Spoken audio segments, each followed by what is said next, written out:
When you think of poets and poetry in general, one name that always comes to mind is E. E. Cummings. He's very famous. He's wrote tons and tons of poems. He's one of the people that you always hear about. You know, some people probably think it's a weird name, E. E. But after doing some research and doing some looks through the internet, looks through books, different things like that, I found out a lot about E. E. Cummings, and he's actually been really important for our poetry and poetry section. He's actually one of the people that you wouldn't think that just started running with poetry and just went with it. He kind of had a long run to get up to poetry and actually become famous with it. So here in this presentation today, I'm going to give you some background information about who he is, where he came from, what his parents did, a little bit of that, and like how he got to become famous. I'm also going to read one of his poems, and we're going to recover what we did. So E. Cummings, like I said, he was born in 1864. He was actually born in Massachusetts.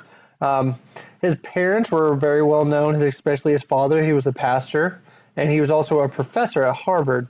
He was a professor first, and went in and became a pastor at the Old South Church in Boston, which is very, very famous. So he had a lot to live up to. Not only just being their son, but also having his own goals in mind. His mother was a stay-at-home mom. She's the one that actually taught him a lot about poetry, writing, reading, all the schooling stuff that you'd essentially think that would come with someone that's become famous and that get their brains working and all that stuff. Um, so he went to school with his mom a little bit, and he went to public school. He went through all those things, and then he actually went to Harvard, where he received both a bachelor's and a master's degree. Which I mean, even back then says a lot about yourself. You know what you're doing. And his first poem was actually produced and written at Harvard, and it was actually into like this notebook type thing. This book called The Eight Harvard Poets, and it featured eight of them, obviously with a name, and he was one of them. And then it happened in 1922. And then before he went to Harvard, he actually was in World War One. He was an ambulance driver, and he uh, helped bring the wounded back and forth. And they actually thought he was a spy because he was so outspoken about the war that he didn't really want to be there, but he knew he had to. And that is what being there actually gave him ideas for his first book, which I had here on this last slide called The Enormous Room.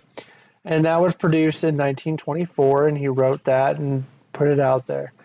Some other interesting facts about E. E. Cummings is he was married 3 different times. His last wife that he had actually was with him till he passed away in 1962. He really didn't become famous until the 1940s. For him, starting in the 20s, it's a 20-year gap essentially until he became famous. It really took those new poets during that time period to see his work and be like, oh, this guy's got it. He's got what we're looking for, this voice and everything that we're needing to do with the people.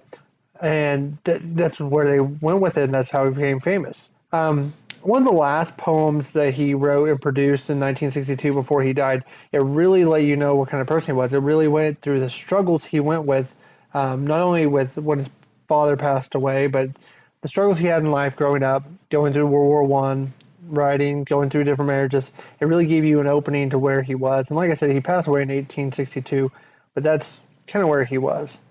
That's a little bit of background information on him. I think it kind of covers in general what he is about. One thing I want to mention before I read one of my favorite poems that he wrote, a lot of his poetry was actually looked on as being explicit.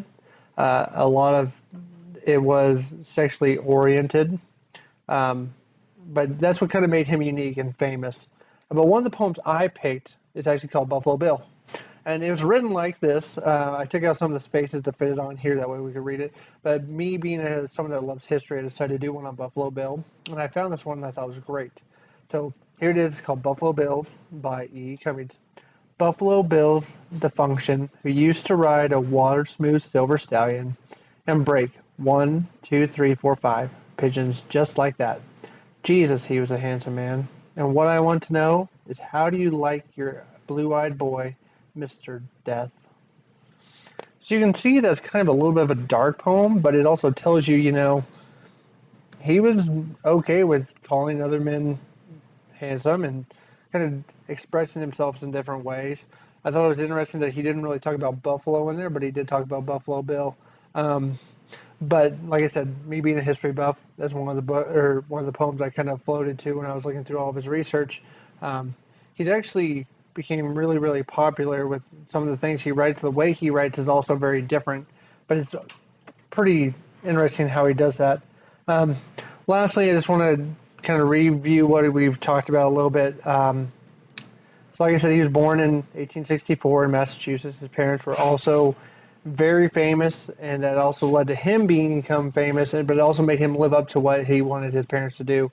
Um, and just because his parents were famous, he didn't feel like he had to become famous, but that's what he wanted to do in general.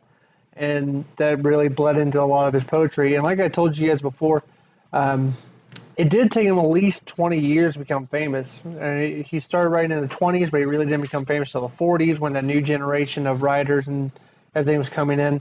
But that's just how he was. And he wrote differently, and he expressed stuff differently. And like I told you, he's a little explicit with some of his things, but that's how he was. That's how he wanted to write, and he really didn't care what it was about. Um, and like I said, one of the other things was one of his last poems that he produced. It really showed that he cared for his father and really loved him, and it really showed that he did hurt a lot after he lost his father, which all of us would, losing a parent, no matter if it's mom, dad, or even if it's a grandparent.